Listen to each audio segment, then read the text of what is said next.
All right, welcome to the Explainer. Today, we're heading high up into the Pyrenees Mountains to explore the secrets of a tiny but really fascinating country, Andorra. It's a place with a history and a political system so unusual, you'd be forgiven for thinking it was made up. I mean, seriously, how does that even happen? It sounds like the setup to a strange joke, doesn't it? But that one question, well, it's the key that unlocks over 1,000 years of history and really gets to the heart of what makes this nation tick. So, let's dive in and figure it out. Okay, first things first, let's get our bearings. You have to understand that Andorra is a land of paradoxes. It's ancient, but it feels modern.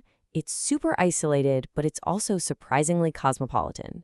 It's this tiny nation just wedged between two of Europe's giants. And when I say tiny, I mean it. We're talking just 468 square kilometers. That makes it one of the smallest sovereign states on the entire planet.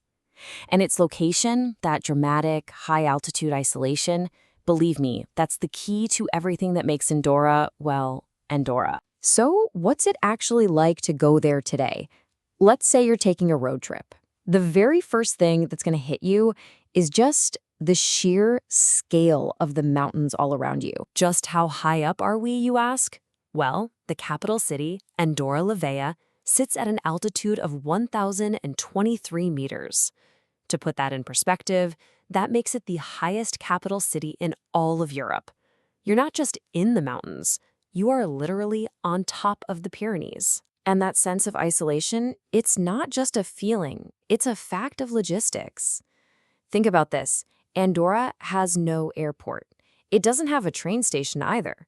The only way in or out is by car on these incredible roads that just wind and snake their way through the mountain passes. And that's not just me saying it. As travel blogger Corinne Vale points out, you have to drive. It's not an option.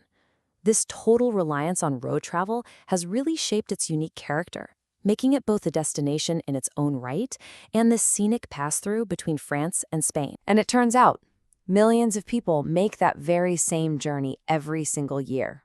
Why? Simple. Tourism is the absolute lifeblood of this country. It accounts for a staggering 80% of its entire economy. So what are all these tourists coming for? Well, it's this powerful four-part punch. In the winter, you've got skiers hitting over 300 kilometers of slopes. Come summer, the whole place transforms into a paradise for hikers and mountain bikers. And all year round, people flock there for its famous duty-free shopping and to relax at the absolutely massive Caldea Thermal Spa. But, beyond the ski lifts and the storefronts, there's a history that is way more remarkable. To really get Andorra, we've got to peel back the centuries and finally answer that wild question we started with. It's time for the tale of two princes. The answer to Andorra's very strange leadership situation begins with the medieval-sounding word parliamentary. These were basically two peace treaties from way back in the 13th century. They were designed to settle a nasty feud between two powerful lords.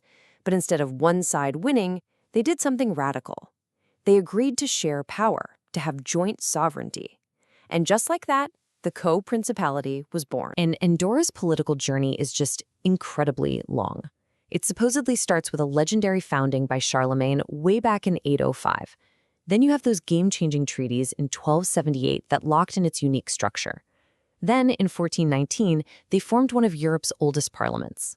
And this political DNA, formed centuries ago, just kept evolving right up to 1993, when it finally became a modern democracy. So, back to those two original rulers. Who were they? Well, one was a religious leader, the Bishop of Urgell in Spain. The other was a nobleman, the Count of Foix in France. And over hundreds of years, the French title got passed along through kings and nobles until, eventually, it landed with the head of the French state, the President of France. And that right there is how today, in the 21st century, a tiny country is co-ruled by a Spanish bishop and the French president. It's amazing. Now, you can imagine, living for centuries under a political arrangement that strange is going to forge a really unique cultural identity. So what does it actually mean to be Andorra? Well, as cultural analyst Franco Arteseros explains, it really starts with language. See, even though it's squeezed between Spain and France, Andorra's one and only official language is Catalan. It is the absolute cultural heartbeat of the nation, something they actively promote and protect as a powerful symbol of who they are. But here's the really cool part. While Catalan is official and almost everyone speaks it, most Andorrans are actually trilingual. They're fluent in Spanish and French too. And this incredible multilingualism, it perfectly mirrors their whole history and geography. They are at once fiercely independent and incredibly international. You can even see this unique identity expressed in their public art. I mean, right there in the middle of the capital, you can find this amazing sculpture by Salvador Dalí. It's called The Nobility of Time, and it features one of his famous melting clocks. It's this striking, surreal, modern touch in a country that's mostly defined by ancient stone. So this all leads to a huge question. How has this tiny country, with its bizarre political setup, actually managed to survive for more than 700 years, navigating world wars, the rise and fall of empires, and the pressures of a globalized world? Okay, you have to hear this. This historical quirk says it all. Andorra technically declared war on Germany during World War I, but it was so small and so overlooked that when the war ended, everyone forgot to include them in the Treaty of Versailles.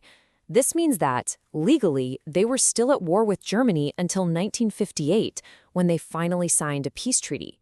Isn't that wild? Of course, that quirky history of being off the radar couldn't last forever. The massive turning point came in 1993. In one fell swoop, a new constitution officially transformed Andorra from a feudal relic into a sovereign, modern democracy.